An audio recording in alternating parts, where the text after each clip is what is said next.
And President Trump tonight joining dozens of police and military officials on a patrol right here in the nation's capital. This as the administration is boosting law enforcement presence to combat crime throughout the city. NTD correspondent Jason Blair has the details. But the crime numbers are way down. President Trump says that he's going on a night patrol here in Washington, D.C. with police escort. We're going to make Washington, D.C. great again. We're making our country great again. Washington, D.C. is on its 10th day of federal control of its police force. Attorney General Pam Bondi says that 77 arrests were made on Wednesday. That includes 24 made by ICE, and Bondi says one missing child was recovered. Bondi says the total number of arrests is at 630, with 86 guns seized. She says on X, quote, "Our mission to make D.C. safe again isn't slowing down." U.S. Attorney for the District of Columbia, Jeanine Pirro, says that her office will continue to prosecute cases. As the president continues to make D.C. safe, we will continue to prosecute the cases, support the blue, and get those guns out of the hands of criminals. While speaking in Georgia, Vice President JD Vance says he hopes other cities will be inspired by what's happening in Washington. It turns out if you just go and arrest the bad guys, you can have cities and streets that are safe again. And we hope that people see what we're doing in Washington, D.C. and follow our example all across the country. And according to the Washington, D.C. Metropolitan Police crime statistics, there have been no homicides in D.C. in the past week. The last times there were no homicides within a week were in May and March of this year and in August of 2024. Reporting in Washington, D.C., Jason Blair, NTD News. President Trump declaring total victory today after the New York Appeals Court overturning a massive fine against him, his family, and his companies. NTD's Mariotsu has more from the White House. And we're having a lot of victories. I had a victory today. They stole $550 million from me. President Trump today celebrating what he calls a total victory as a New York appeals court is throwing out the $500 million fine brought by Attorney General Letitia James against the president, his family, and his company. With a fake case, and it was overturned. They said this was a fake case. But these are very dishonest people. We have to fight. We have to win because we have to win. The court is calling the $500 million fine excessive and in violation of the Eighth Amendment, which protects against unfair penalties. President Trump calls this a great win for America. He says, "These were all political trials in an effort to destroy my viability as a presidential candidate," adding that he admires the court's bravery in overturning what he calls an unlawful and disgraceful decision that hurt New York State businesses. President Trump is also blasting this case as election interference and saying that he faces other equally unjust cases. Here we are with the President of the United States, so it didn't work out too well for them. Justice David Friedman, one of the panel's 5 judges, says Attorney General Letitia James's ultimate goal was the derailment of President Trump's political career and the destruction of his real estate business. And Peter Navarro, the president's chief trade advisor, emphasizing that the ruling isn't just about President Trump, but about American people and American businesses. Letitia James is another one that belongs in jail. They totally destroyed American people's faith in our Justice Department. They can come for me, they can come for you. Attorney General Letitia James's office says, despite today's decision, they will not be dropping the case. In her statement, James says she is seeking to ask New York's highest court to review the case to protect the rights of New Yorkers. But the White House calls James's actions a political crusade against President Trump, saying it is another, quote, failed skirmish in the discredited lawfare campaign against the president and his family. This comes as the Department of Justice is launching a grand jury probe into Attorney General Letitia James's office. Reporting from the White House, Mariotsu, NTD News. And Vice President JD Vance in Peachtree City, Georgia today, promoting the One Big Beautiful Law, as it's called now, speaking on the importance of keeping factories in America and how the law will ultimately help America's working families. NTD's David Jung was there to tell us more. Vice President JD Vance spoke from a refrigeration factory on Thursday about how the Trump administration plans to bolster domestic industry and increase wages for Americans. Put very simply, we're trying to make America great for Americans again. Vance also touted the several ways he believes that the administration has helped working families in the state of Georgia. He says the new tariffs will help keep industry in America. What this law means for you is that your take-home pay is going to go up over $10,000 over the next few years. What that means is that if you're working an hour of overtime, the federal government is going to keep its money the hell out of your pocket. Because if you're working hard, the government ought to leave you alone. Ain't that the truth? Both houses passed the One Big Beautiful Bill by a very thin margin, and President Trump signed it into law on 4th of July this year. I think it was a tremendous success. I mean, you look at in the One Big Beautiful Bill, you had tremendous tax cuts, no tax on tips, no tax on overtime. You look at what we did with the ICE, I mean, tremendous amount of funding, the most amount of funding for ICE ever in history. So far, there seems to be a messaging competition going on between Democrats and Republicans, as Democrats are also making similar visits to battleground states to warn people about the law's impending cuts to Medicaid and SNAP. It's a big thing because most families depend on that. And if the economy on both sides was better, then we wouldn't need food stamps. The only people that we say should not get free government health care benefits are illegal aliens and those who refuse to try to even look for a job. It's very common sense. This country is out of bounds with how much it overspends. So security is going to go bankrupt. I mean, this is their own statistics. I believe it's 2033 bankrupt.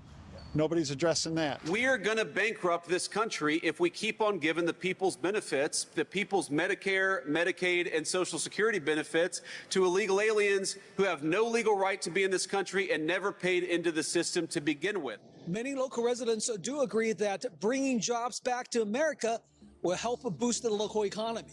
If you're building it here, if you're making it here, if you're producing it here, we are going to give you, and already have given you, a big fat tax cut. That's a good thing.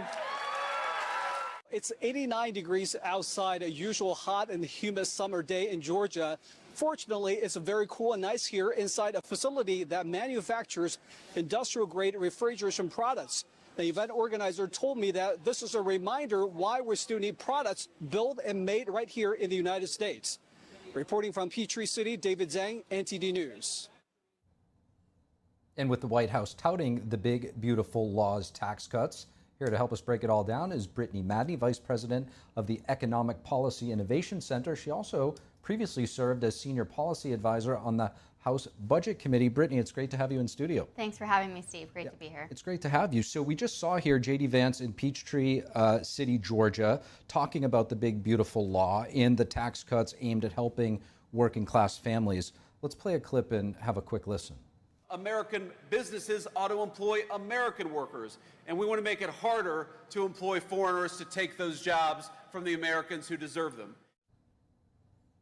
So, Brittany, tell us how you think we'll see some of these policies that were in this bill, along with the tax cuts, impact working class Americans. Absolutely. President Trump and the congressional leadership put so much energy into ensuring that the One Big Beautiful Bill Act really prioritized the American people.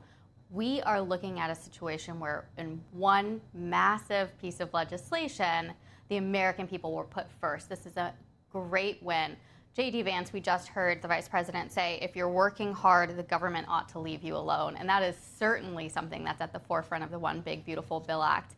I think that it is incredibly clear that where there was spending, it was toward things that were priorities for the people, like increasing border security, ensuring that people's taxes didn't go up if they're working hard to support their families and achieve the American dream. And then where there were rollbacks in funding, it was for things that were certainly not priorities of the American people, like providing benefits to those who are in the country illegally. Now, we saw a reporter there inside of that manufacturing facility in Peachtree City. Why do you think, of all places, the Vice President chose Georgia? I think Georgia is a wonderful representation of the United States of America as a whole. My little sister actually lives and works not too far from where the Vice President was, and he really could have gone anywhere in the country and had a chance to speak to the American people, because this bill impacts everyone. But when we're looking at hardworking manufacturing towns, what you're seeing is the heart and soul of the country. People who are holding on to the American dream in spite of so many years under the Biden administration of it potentially being ripped away. And this is an opportunity to revitalize the American dream. Where better to see that than the physical representation in American manufacturing? The White House is touting tax cuts. For example, they're highlighting that in 2026, Florida taxpayers will see an average savings of potentially $5,000. Ohio taxpayers, about $3,100. Meanwhile, you have the CBO, the Congressional Budget Office, reporting that the poorest may lose about $1,200 a year in their income. You were on the Hill. You dealt with these folks, particularly that office. Why do you think there is so much conflicting data? I think it's very easy to make the numbers say what you want them to say. It's important to have context here. So we might be talking about CBO saying something along the lines of losing income. The question should be asked, what is that income? Is that income that people were working for? The reality of the situation is no, we're not comparing apples to oranges here. Looking at Floridians' tax liability going down is truly thinking about the amount of their paycheck that the government is taking. But when the CBO is talking about some other individuals who are losing funds, it's not actually about keeping money in their own pockets. It's about removing folks from the food stamp and Medicaid rolls who were never intended to be on there in the first place. It's not something that is being properly spoken about across the country and by much of the media, so I'm glad that you're having me here so we can clear up some of these myths, Steve. But when Medicaid and the food stamp program called SNAP were started, it was really so that they could focus on protecting America's most vulnerable, restructuring the programs to focus on those people, and rather than allowing funds to go to the 38-year-old man who doesn't want to work and has no reason to be on those rolls is exactly what happened here. And we're seeing, you know, obviously with the Department of Labor, the statistics coming out of there being questioned, crime data. So context and the devil is certainly in the details. When it comes to these tax cuts, how do you see them impacting the national debt? Well, this is a great question. If you're thinking about taxes, what you should really be thinking about is not just how much money you're losing out of your pocketbook. You should also be thinking about how much money the government is taking from you and what they're doing with that money. So when you increase taxes, ultimately that means that the government is going to use those taxes as additional revenue, not to pay down the current debt and reduce the deficit, but rather to increase spending on government programs. When you're expanding the government, that means the government's more in your business. They're not just more in your wallet, but they're sitting here telling you exactly what kind of regulations are going to be imposed on your small business or on your family farm. And why these things are happening is because there's money available for the government to do that by raising taxes. You reduce taxes, you're not only boosting the economy and supporting working families who just want to pay their grocery bills, you're also removing the ability of the government to expand interference in people's lives. Sort of like doing it the old-fashioned way, it sounds like. Pretty much, you've got it. Brittany Madni, thanks so much for joining us. Thanks, Steve. And Vice President JD Vance's brother running for mayor in the city of Cincinnati. Corey Bowman will go head-to-head with the city's incumbent mayor on November 4th. Bowman is a pastor and a small business owner, and we just had a chance to sit down with him, NTD's Paul Graney. Here's a look. So Corey, Cincinnati has had a Democratic mayor since the 1980s. All 9 members of the city council are Democrats. You're a registered Republican. Why are you hopeful that you can be the city's next mayor? Well, I think when you look at it from party lines, that this actually seems like such an impossible task. But the reality of it is that we are running this on city issues. And when you look at what's facing our city right now, we are currently seeing a mismanagement of funds from the budget. We are seeing rising crime rates, and we are seeing a decaying infrastructure. Our roads are covered in potholes and cracks. I don't really see that as political statements. I think that these issues relate to every single person, whatever background and whatever opinions you have on national politics. So when we put our message out to run for the mayor of Cincinnati, this is what we're actually standing on, and this is why I believe is going to give us that pathway to victory. So more pragmatic rather than political. Absolutely. Corey, you have put crime, as you mentioned, front and center in your campaign. Now we see President Trump has raised the idea of the federal government stepping in to tackle crime in some of America's major cities, just like it's done in D.C. As mayor, would you be open to that? Yeah, well, I think that what you have to see it as is that the crime rates rising up have been because the cities haven't been managed properly. My goal would be that as we are sworn in as mayor of Cincinnati, we put policies in place that do not require the help of the federal government. Now, it doesn't mean to say that you shouldn't be open to help. I believe that a city has to have proper relationships with the county, with the state, with the federal. You need to be able to work together to make sure that your citizens are safe, they're well protected, and that they're taken care of. But I think that the city government needs to stop focusing on issues that don't matter to the citizens, and they need to focus on these key issues like crime. And if you do that and you keep that at the forefront of your priorities, I believe that you're going to be able to take care of your city. You decided to run for mayor after watching your brother, JD Vance, being sworn in as vice president in Washington, D.C. How did you feel that day? I felt, number one, very proud, because no matter the politics of anything, that's my brother. And to see my brother go from his first political race 3 years ago to now being sworn in as the Vice President of the United States. On top of that, seeing what he's been able to accomplish since coming from a life of poverty and rising up to being a successful business person, being a successful father and a husband, and now being a successful Vice President of the United States, I'm very proud. But when I saw that, for me, it wasn't necessarily that made me want to join politics. It was simply me being inspired to say, what part can I play in actually helping the lives of our citizens in Cincinnati at home?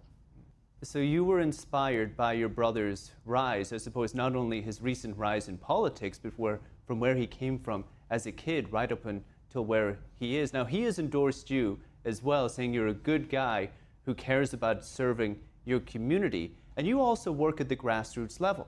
You have a church and a coffee shop in what I've heard described as one of the less affluent areas of Cincinnati.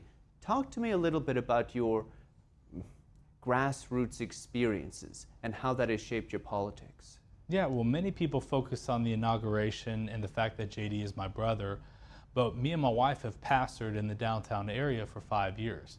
We focus primarily on outreach events, giving out groceries whenever we can, assistance, discipleship to many youth. And then 2 years after we started the church, we started a coffee shop. And so from a business owner's perspective and a pastor's perspective, our heart has been to reach these people in this downtown area. And what we've seen is we've had a front row seat to the failed policies. A lot of businesses are hindered by red tape.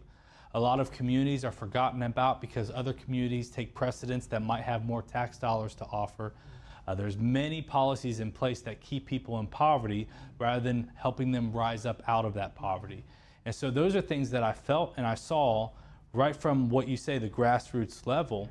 And so whenever we're running as mayor of Cincinnati, many people that jump in a race like this, they would only start doing these events or only start being a part of the community just to get votes. Me, this has been our life's work. This has been what we've been doing ever since we started in the downtown area, and that will never stop. Another prominent Republican is backing you as well, Vivek Ramaswamy, yes, who is running for governor of Ohio. Yeah.